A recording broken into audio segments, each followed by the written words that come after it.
El maestro Lao Tse dijo: cuando se hace que la luz se mueva en círculo, todas las energías del cielo y de la tierra, de la luz y de la oscuridad, se cristalizan. Cuando uno comienza a aplicar esta magia es como si, en el medio del ser, hubiera no ser.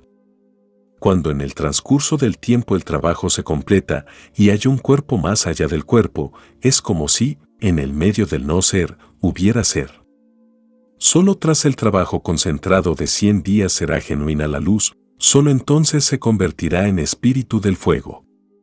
Después de 100 días, se desarrolla por sí mismo en medio de la luz un punto de verdadero polo de luz. Entonces se desarrolla de pronto la perla simiente. Es como si un hombre y una mujer se abrazaran y tuviera lugar una concepción. Entonces uno debe estar muy calmado y esperar. En medio de la transformación primordial, el resplandor de la luz es lo determinante.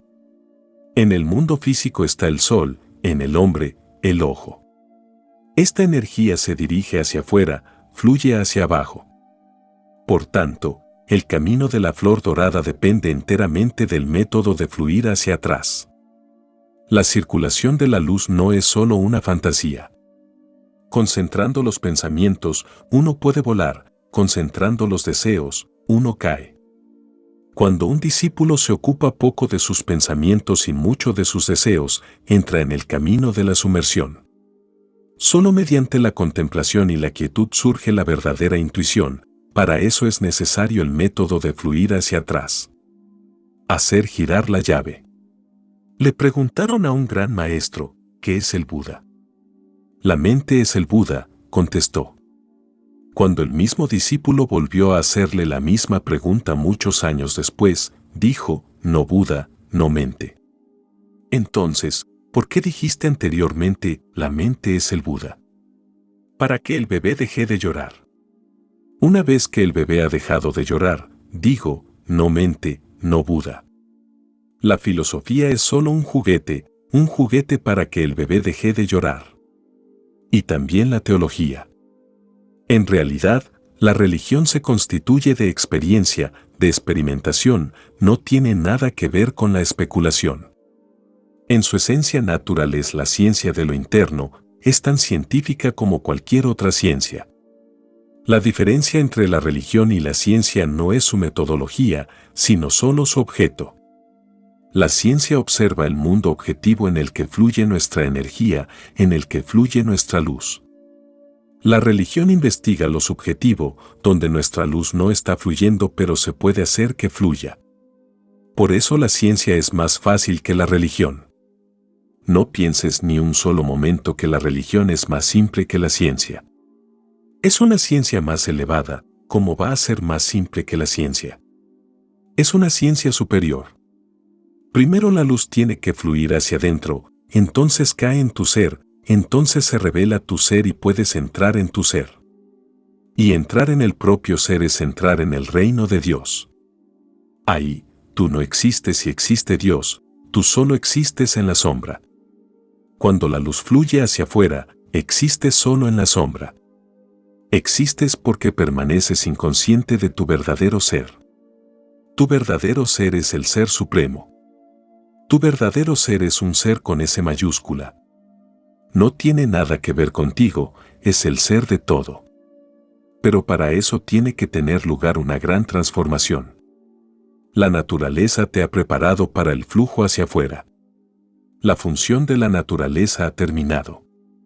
Con el hombre, la naturaleza ha alcanzado su clímax, ahora nada más va a suceder de manera natural a menos que el hombre tome la decisión de ir más lejos que la naturaleza.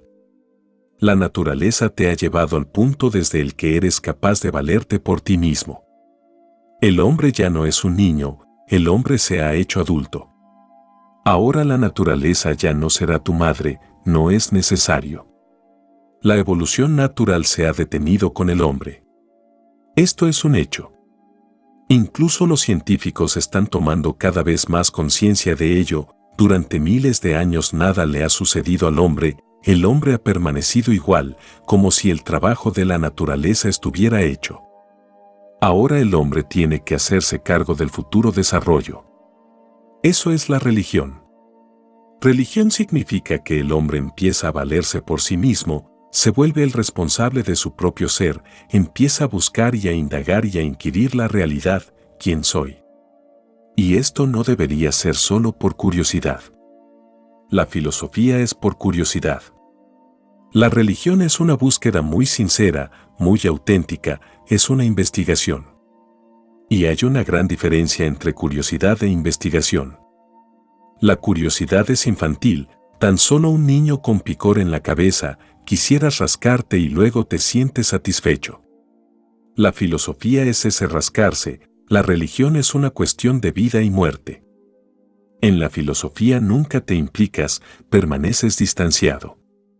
Juegas con los juguetes, pero no es una cuestión de vida y muerte. Acumulas conocimientos, pero nunca los practicas. He oído que había una vez un eminente erudito confuciano. Era un caballero de casi 80 años y se decía que no tenía igual en conocimiento y entendimiento.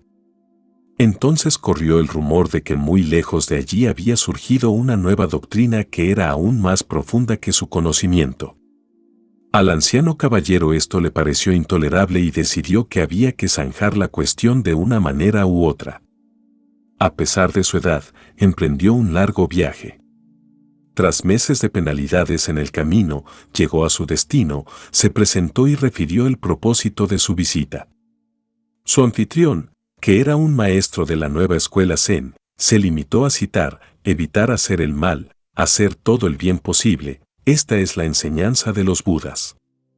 Al oír esto, el caballero confuciano se puso furioso: he venido hasta aquí a pesar de los peligros y los riesgos de un viaje tan largo y accidentado, y pese a mi avanzada edad, y tú simplemente citas una pequeña rima que cualquier niño de 3 años sabe de memoria.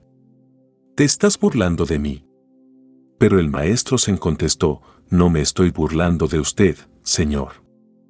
Por favor, considere que aunque es verdad que cualquier niño de 3 años conoce este verso, incluso un hombre de 80 años pasa por alto vivir de acuerdo a ello. La religión no es una cuestión de saber, sino de vivir de acuerdo a ella. La religión es la vida, y a menos que la vivas, no sabrás nada acerca de lo que es. Y para vivir la religión hay que dejar de filosofar y hay que empezar a experimentar. Hay que convertirse en un laboratorio. El laboratorio del científico está fuera, el laboratorio de la persona religiosa es su propio ser, su propio cuerpo, su propia alma, su propia mente. El científico tiene que concentrarse en el objeto sobre el que está experimentando, su trabajo tiene que hacerlo con los ojos abiertos. El trabajo de la religión hay que hacerlo con los ojos cerrados, hay que concentrarse en uno mismo. Y la complejidad es grande, porque en el mundo de la religión el experimentador y lo experimentado son el mismo, de ahí la complejidad, de ahí la rareza, de ahí la incomprensibilidad, de ahí la falta de lógica. El conocedor y lo conocido son el mismo en el mundo de la religión. En el mundo de la ciencia el conocedor está separado, lo conocido está separado, las cosas están bien definidas, demarcadas. Pero en la religión todo se funde, todo se transforma en todo lo demás, ni siquiera el conocedor puede permanecer separado. La religión no te da conocimiento separado del conocedor. Te da experiencia, no separada del conocedor, sino como la esencia misma del conocedor. Para ser un buscador religioso hay que dejar de filosofar, hay que desechar todos los conocimientos a priori, porque todo conocimiento a priori es un obstáculo. Detiene tu investigación se vuelve deshonesta, se envenena desde el mismo comienzo. ¿Cómo vas a investigar si ya has concluido? Ser cristiano y ser religioso es imposible, o ser hindú y ser religioso es imposible. ¿Cómo vas a ser religioso si eres hindú? Ser hindú significa que ya has concluido, ya has decidido qué es la verdad. ¿Qué sentido tiene ahora la investigación? ¿Qué vas a investigar? Lo único que estarás haciendo será encontrar apoyos, argumentos a favor de lo que ya has concluido. Y puede que tu conclusión sea errónea, nadie lo sabe, porque tu conclusión no es tuya, te la ha dado la sociedad. A la sociedad le interesa mucho darte conclusiones. A la sociedad no le interesa darte conciencia para que puedas concluir por ti mismo. Antes de que te vuelvas consciente, antes de que comience ninguna investigación, la sociedad te atiborra de todo tipo de conclusiones para detener la investigación, porque el que investiga es peligroso para la sociedad. El que no investiga es conveniente, el que no investiga es obediente. Simplemente recoge las órdenes, los mandatos y los sigue. Es conformista, es convencional. Una vez que has atiborrado la mente de alguien con una creencia, le has drogado, la creencia es una droga. Empieza a creer, sigue creyendo. Poco a poco empieza a pensar que su creencia es su experiencia. La creencia es un sistema de hipnosis. Sigue sugestionando al niño, eres hindú, le llevas al templo, le guías en ceremonias religiosas, supuestamente religiosas, y poco a poco queda condicionado con la idea de que es hindú y de que todo lo que es hindú es bueno y todo lo que no es hindú es malo. Y se hace lo mismo en todo tipo de sociedad, has drogado al niño, su fuente misma de conciencia ha sido envenenada. Y si crees algo, empieza a parecer que es verdad. Si empiezas a creer algo, encontrarás todo tipo de apoyos para ello, todo tipo de argumentos para sustentarlo, tu ego se involucra. No es solo una cuestión de verdad, en el fondo es una cuestión de, ¿quién tiene razón, yo o tú? ¿Cómo voy a estar equivocado yo? Tengo que tener razón. Y optas por todo lo que te respalda. Y la vida es tan compleja que puedes encontrar todo tipo de cosas en la vida, elijas lo que elijas, decidas lo que decidas. Si eres pesimista, encontrarás todo tipo de argumentos en la vida que sustenten el pesimismo. Si eres optimista, hay todo tipo de argumentos disponibles para ti. La vida es dual, la vida es paradójica, la vida es multidimensional. Por eso existen tantos tipos de filosofías, ismos, teologías, en el mundo. Y cada teología vive confinada por sus propias conclusiones y se siente perfectamente bien.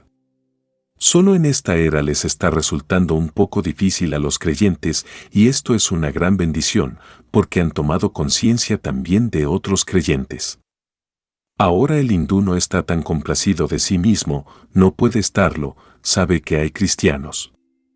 Y el cristiano no puede seguir creyendo que tiene la única patente de la verdad, porque sabe que existen los maometanos y los taoístas y los budistas y quién sabe. Esta era está muy confusa, nunca ha sido así antes. Pero recuerda, esta confusión es una gran bendición, algo está en camino, algo tremendamente importante va a suceder. Este caos en la mente es el principio de un nuevo amanecer. En el futuro las personas no serán maometanas ni hindúes ni budistas. Serán investigadoras. La creencia está desapareciendo y la oscuridad de la creencia está desapareciendo. En el futuro nadie va a creer. La gente investigará y cuando encuentre, confiará. La creencia es prestada, la confianza es la propia experiencia. Lo que enseño aquí es ese tipo de religión que va a suceder más y más en el futuro. Os estoy trayendo el futuro en el presente, os estoy haciendo investigadores puros, sin ningún sistema de creencias, listos para entrar en la investigación pero sin ninguna conclusión, abiertos a lo que pueda ser la verdad, dispuestos a aceptarla, pero solo abiertos a aceptar la verdad. El hombre que cree es un hombre cerrado, sus ventanas y puertas están cerradas, vive en una especie de prisión. Tiene que vivir en una especie de prisión. Si abre las ventanas y las puertas y entra el sol y entra el viento y entra la lluvia, es posible que sus sistemas de creencias se perturben. Si la verdad entra por todos los lados, le resultará imposible proteger su creencia. Tiene que esconderse de la verdad, tiene que vivir en un mundo acotado, sin ventanas, para que nada le perturbe, para que pueda seguir creyendo, sin perturbaciones. Esto es bueno para la sociedad, pero muy arduo para la salud del individuo. La sociedad te ha estado dando juguetes para que juegues con ellos, igual que tú les das juguetes a los niños para que cuando se involucren en el juego no te molesten. Los padres están a gusto, el padre puede leer el periódico, la madre puede trabajar en la cocina, el niño está ocupado con los juguetes. En India, en los pueblos, esta ha sido la práctica habitual. Las mujeres pobres que tienen que trabajar en los campos tienen que llevar con ellas a sus hijos pequeños. Si los hijos son lo suficientemente mayores pueden jugar solos, pero si son muy pequeños y no pueden jugar solos son una constante distracción para la madre. Llorarán, tienen hambre o se han orinado o tienen frío, y la madre tiene que venir y ocuparse de ellos continuamente, y esto la distrae del trabajo y el jefe no lo permitirá. De modo que la práctica corriente es darle un poco de opio al niño. Entonces el niño está profundamente dormido en el sopor gozoso que le ha dado el opio, soñando bellos sueños, y la madre puede seguir trabajando sin distracciones. Esto es bueno para el trabajo, esto es bueno para la madre, esto es bueno para el propietario, pero es muy arriesgado y peligroso para la salud del niño. Para su futuro esto es también venenoso. Pero esto es lo que ha estado sucediendo. La sociedad te da creencias para que no necesites experimentar, para que no te distraigas con la investigación, porque la investigación tomará tanta energía de ti que no podrás ser un buen empleado o un buen jefe de estación o un buen cobrador o un buen policía. Tu investigación te distraerá, estarás más interesado en lo interno y tu interés en lo externo empezará a desaparecer. La sociedad quiere que vivas una vida extrovertida, la sociedad quiere que seas eficiente en el mundo, que seas más productivo en el mundo, que la producción sea buena o mala no importa. Si trabajas en una fábrica en la que se crean bombas, tienes que ser eficiente y productivo. Si trabajas en el ejército, tienes que ser eficiente y siempre obediente. Estés donde estés, que el trabajo sea bueno o malo no importa, tienes que obedecer lo que haya decidido la sociedad, tienes que estar bajo control. Si empiezas a investigar, entonces hay peligro, te volverás cada vez más introvertido, tus prioridades cambiarán, tus valores serán diferentes. Puede que no te preocupes mucho por el dinero, puede que no te preocupes mucho por el poder, puede que no sigas siendo ambicioso, puede que ya no seas posesivo, puede que tu interés por la propiedad desaparezca. Empezarás a buscar riquezas internas, el reino de Dios interno. Pero entonces serás cada vez menos eficiente para la sociedad, y la sociedad no puede permitirse eso, aunque será un mundo mejor, en el que hay más personas introvertidas y que van a su aire, en vez de ser traídas y llevadas por otros para que hagan sus cosas. Será un mundo mejor, en el que las personas son más meditativas. Entonces los políticos no podrán armar tantos líos como han estado armando en el pasado. Las guerras desaparecerán automáticamente si las personas son más introvertidas. Entonces, ¿quién querrá luchar y quién querrá matar y asesinar? Y la violencia se pinta de tal modo que parece bella. Asesinato en nombre de la nación, asesinato en nombre del Islam, asesinato en nombre del cristianismo, y entonces el asesinato se vuelve bello. El asesinato es el asesinato, no importa que asesines por el cristianismo o por la iglesia o por el país o por la nación. Esas son simplemente excusas para asesinar, excusas para ser destructivo, excusas para estar loco. Cada 10 años estalla una gran guerra en el mundo, porque en cada periodo de 10 años la gente acumula tanto pus en su ser que tiene que salir a borbotones. Acumulan tanto veneno en su ser que ya no pueden contenerlo. Explota una locura global. Si las personas fueran más introvertidas, las guerras desaparecerían, la política desaparecería. Si las personas fueran más introvertidas, por supuesto, no serían tan eficientes, pero no es necesario, serían más felices. Puede que no estén tan ocupadas continuamente, ocupadas locamente con cosas, pero serán más felices, más alegres, celebrarán más. Crearán suficiente de lo que es necesario, no se preocuparán por lo innecesario. Pero estamos demasiado preocupados por lo innecesario, lo que no es necesario en absoluto. Nos podemos permitir no tenerlo. Pero no podemos, porque nos han adiestrado de tal manera que tenemos que seguir corriendo y apresurándonos. No conocemos otra forma de ser. La sociedad te droga con creencias y mata tu investigación desde el mismo comienzo. Religión significa revivir tu investigación, religión significa llevarte de vuelta a tu fuente original. Y recuerda, no es curiosidad, es una búsqueda muy sincera. Vivir sin conocerse a uno mismo es casi sinónimo de estar muerto. ¿Cómo vas a vivir realmente sin saber quién eres? ¿Qué significará la vida si no te conoces a ti mismo? ¿Qué harás contigo mismo si no sabes quién eres? ¿Cómo decidirás cuál va a ser tu destino? Sí, habrá mucho ruido, pero no habrá música. Habrá mucho cálculo, pero no habrá celebración. Y habrá muchas idas y venidas de aquí para allá, pero no habrá ninguna llegada.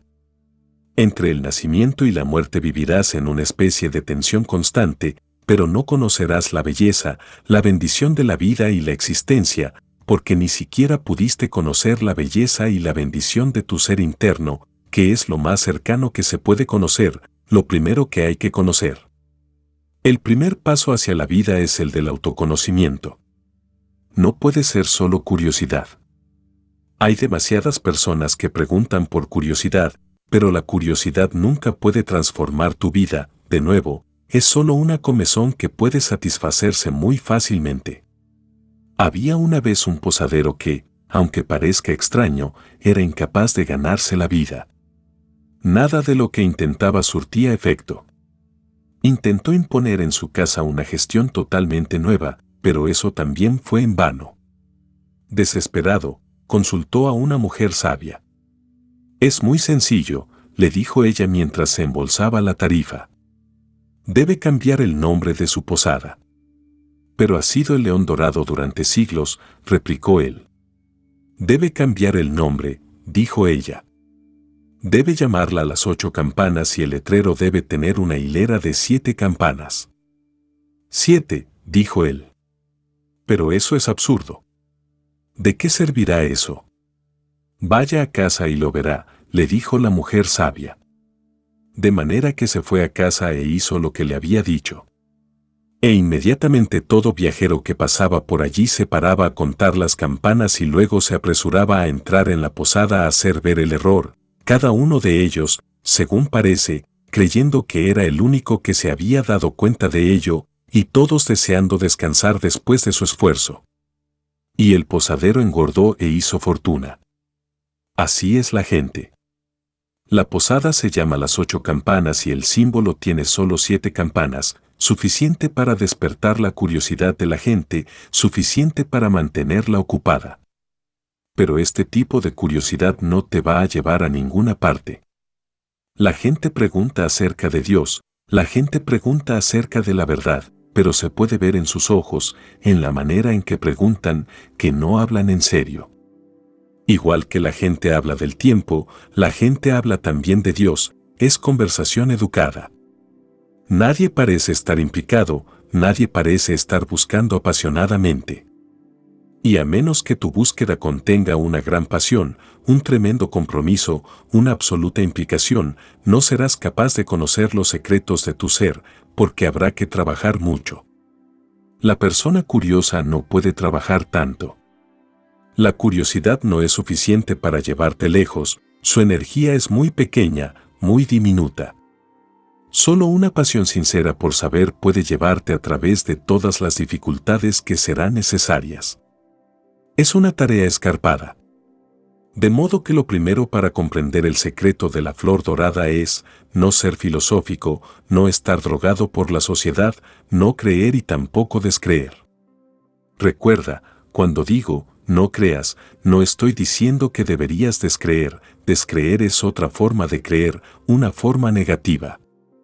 Cuando digo no creas, estoy diciendo que hay que desechar tanto la creencia como el descreimiento. Tienes que estar simplemente abierto, sin ninguna conclusión. Sencillamente tienes que ser consciente de tu ignorancia, sin ningún conocimiento que oculte tu ignorancia. Tienes que ser inocente, inocentemente ignorante. Tienes que decir, no sé. Todos los enfoques correctos empiezan con esto, no sé. Si ya sabes cualquier cosa sin saber, si eres un erudito, entonces esa creencia misma será un obstáculo, esa creencia misma creará experiencias que no son verdaderas. Y cuando estás drogado por una creencia, y la creencia es como el LSD o la marihuana o el hachís, cuando estás drogado por una creencia, esta crea su propio mundo proyectado, da libre juego a tu imaginación. Y cuando tu imaginación empieza a entretenerse contigo, ya no formas parte de la realidad, has creado un mundo privado y separado, eres un idiota. Ese es el significado de la palabra, idiota, alguien que vive en un mundo privado, que tiene su propia realidad, que ha roto completamente con lo real, alguien cuya imaginación se ha vuelto tan real para el que la realidad simplemente ha desaparecido de su visión. Y eso es lo que sucede cuando tomas LSD o marihuana u otros tipos de drogas, se crea un pequeño mundo de fantasía en ti, lleno de color, al menos parece muy colorido cuando estás perdido en la droga. Y cuando estás en la droga, todo lo que experimentas parece ser la verdad suprema. Cada día viene a mí alguien que me dice, gracias a las drogas tomé conciencia de lo hermoso que es el mundo. De lo que tomaste conciencia es solo de tu mundo de ensueño, las drogas simplemente te quitan tu facultad crítica. Las drogas solo drogan tu razón, y entonces tu mundo de ensueño abre todas sus puertas y fluye en todas las direcciones. Y cuando no está funcionando la facultad crítica, cuando no está funcionando la razón y la imaginación se apropia de la escena y tiene absoluto poder autónomo, parece que es la verdad suprema. No lo es. No tiene nada que ver con la verdad. La verdad solo está disponible para los que están completamente no drogados, no solo químicamente, sino también religiosamente. Los que están completamente no drogados, solo ellos, tienen la capacidad de conocer la verdad. He oído que, bajo la influencia del óxido nitroso, el gran psicólogo William James llegó a la verdad suprema. Él fue uno de los primeros que experimentaron, y en aquellos días la gente no tomaba drogas. Bajo la influencia del óxido nitroso, sintió que había dado con la verdad suprema. Era un gran psicólogo y también un gran filósofo, pero hizo algo que muy pocas personas hacen, lo escribió inmediatamente en su cuaderno de notas. Todavía tenía el suficiente sentido para saber que algo de inmenso valor había surgido en su conciencia y que tenía que escribirlo inmediatamente. ¿Quién sabe? Puede que lo olvidase cuando saliera de la experiencia de la droga. De manera que lo escribió y esperó el momento en que desaparecieran la droga y su impacto para poder leer la verdad suprema que había encontrado. Pensaba que se había convertido en un Buda o un Cristo, que había visto a Dios o que había visto algo que vieron los visionarios de los Upanishads, o Lao Tse, o Zaratustra, o Mahoma. Algo de esa importancia. Pero se quedó sorprendido y desconcertado cuando volvió a sus cabales y miró su cuaderno. Lo que había escrito era esto. Ogamus, Igamus. El hombre es polígamo. Igamus, Ogamus.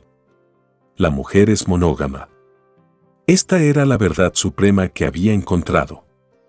Cualquier cosa absurda puede parecer suprema cuando no estás en tus cabales, cuando la razón no está funcionando, cuando la facultad crítica se ha dormido completamente. Cualquier estupidez. Pero en ese momento no es estúpida, en ese momento parece la verdad suprema. Aldous Huxley dice que cuando tomó LSD por primera vez estaba sentado en una habitación muy corriente y justo enfrente de él había una silla muy corriente.